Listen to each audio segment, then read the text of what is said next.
Elisa, it's Deborah.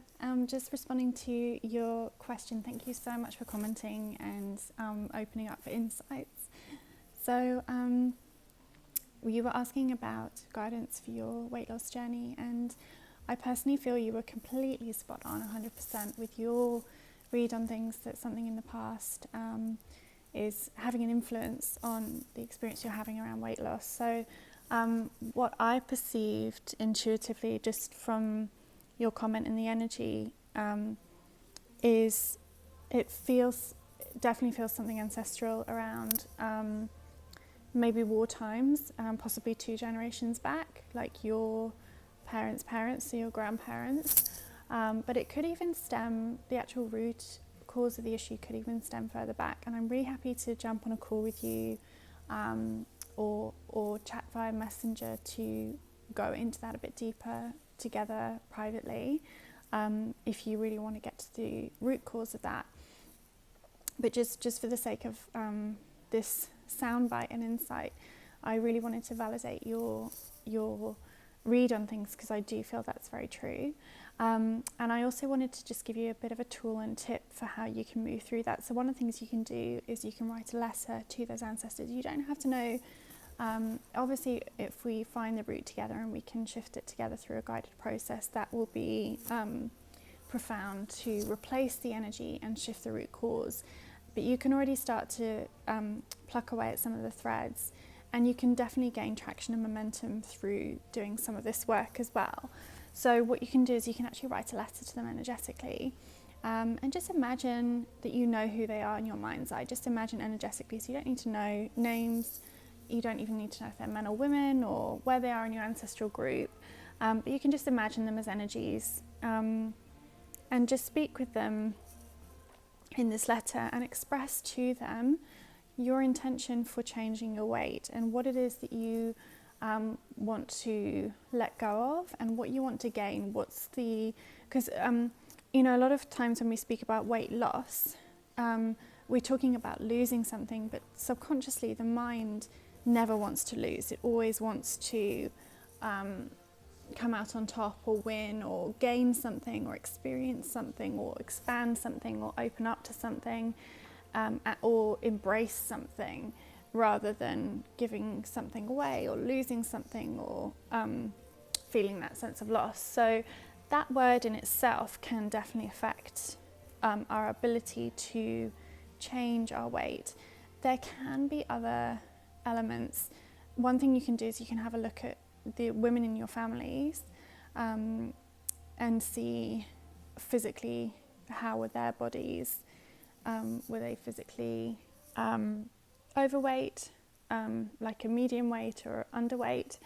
And you can kind of get a gauge on how are they mentally, emotionally, physically and spiritually, and get a kind of read on what the core themes and patterns of your ancestral group were. For example, if the people generally in your family were quite loving and open-hearted, or were they quite angry and frustrated types of people? Doesn't mean they were like that all the time, but just get a vibe, get a sense. And if you could pick a theme, use your intuition and just guess and just say, if you could pick a theme, what would it have been? And once you've got that, you can find the quality that you need to open up to and integrate, which will help you shift. So for example, a lot of people try to lose weight and they do everything on a physical level. So they change their diet, they go to the gym, they run, they walk, they cycle, they swim. But for some reason or another, either they'll lose a bit of weight and then it'll plateau, or they just, for whatever reason, can't actually shift the weight or gain their ideal weight. And a lot of the times it's because the actual issue is sitting somewhere else. Sometimes it can be an emotional thing. And for you, I particularly picked up emotions. So that would be my guidance. I would start looking at the emotions of women in your family line, in both your parents' family lines, siblings, aunts, uncles, grandchildren, great-grandchildren, grandparents, great-grandparents, and just see, you know, what were the women like? Were they quite masculine? For example, I did this quite a few years ago, about 10 years ago. I was struggling all the way through my 20s. I struggled with some issues with eating disorders, and I did a lot of research into my ancestral group. And one of the things I found on both sides, my parents, my father's side and mother's side, was that for women it had never been safe for them to appear feminine physically. So, for example, the way that manifested in physical form on the body is that the women, some of them were overweight, some of them were underweight, but they had all cut their hair short. So they had all had masculine type hairstyle. And they'd all been very much those types of women that wore trousers and shirts and very smart, well-dressed, but not kind of dressy, like wearing dresses or floaty outfits or feminine, you know, and heels and things like that, but very practical women, and very, which in a lot of ways, you could put that down to the times as well, because a lot of them went through war times and different experiences like that. So there are cultural and social influences too, but at the same time, in those times, there were women who were just girly girls and feminine women. So all these things can contribute. There's a lot more that we can unpack around this. I hope this gives some insight, but I would definitely recommend writing a letter. Once you've written the letter, dissolve that letter.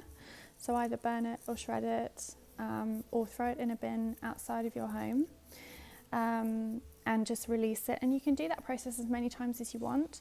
Look at the emotions, like I said.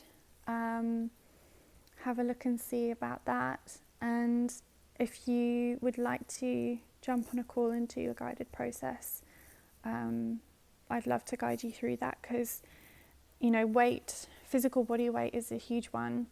And there is also a technique that I can teach you or guide you through, which you can use as much as you want, which will help you to basically reprogram your cellular DNA, so that what happens over time is that your body makes the choice to release the weight. Instead of you having to use your mind and your mental will to make your body and override what's in your cellular DNA, what you do is you imagine yourself as your perfect weight and your perfect diet, or perfect health, should we say, and you imagine that Elisa, that version of Elisa, already exists in a future time frame. So you imagine her standing in front of you, you picture her, you feel how it feels to be in her space. You let yourself enjoy spending some time in her energy. You can see her auric field sparkling, glistening. You might see it as a colour, maybe it's yellow or gold or pink or something, and then you just imagine, you just spend some time there, and then you just breathe her energy in, and you merge realities with her, and you can feel from your head to your toes all your cellular memory, your DNA lighting up and receiving the wisdom and the insights of that future Elisa who's achieved the goal already. What changes did she make? What actions did she take? Who did she speak to? Where did she go? What belief systems did she change? What values did she adopt? All these different things. And the more you do this process, if you even do this process every day, maybe when you're in the shower or when you're boiling the kettle for a cup of tea in the morning, the more you integrate and merge worlds with that version of you, the more it will become who you are. So, for example, this is one of the ways that I gave up smoking many years ago, is that I spent a period of time merging worlds with the version of me who is a non-smoker. And it got to the point where I actually physically went into a store to buy the cigarette, and I physically couldn't do it because my cellular DNA had registered and caught up with the fact that who I am fundamentally is a non-smoking person. So even though my mind and my emotions were calling for that substance, my physical body wouldn't take me there.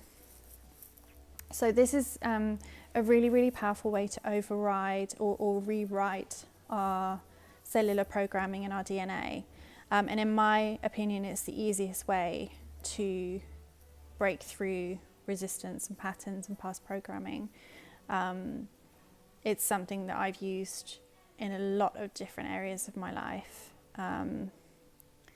It's really powerful, and it's quite fun to do as well, because you, over a period of time, whatever that period of time is, say it's a month or a week, or, you know, when you think about wanting to lose weight and you think about investing 6 months, should we say, to be able to achieve that goal, right now from where we're standing, that seems like forever to spend 6 months. You know, that's from pretty much from now till the end of 2018. But then if you could achieve that goal as a fundamental part of who you are once and for all, how valuable is that to you? What's the return on investment of your time and your energy and your focus for doing that, for putting that work in over that 6 month period, to know that from there on out for the rest of your life, that's literally fundamentally who you are as a person.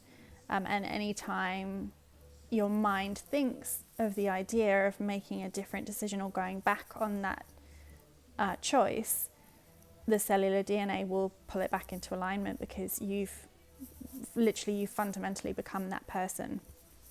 So I hope this makes sense. Like I said, really happy to jump on a call with you. If you want to, just reach out and message me, and we can do that anytime. I'm sending you lots of love, and I feel like you're in an amazing space right now. Like, your self-awareness is incredible. Just the fact that your intuition is so sharp and so spot on, and you just picked that reading, and you're also open to learning and open to insight as well.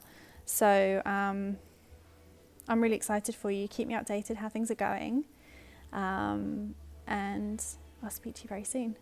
Lots of love. Ciao for now.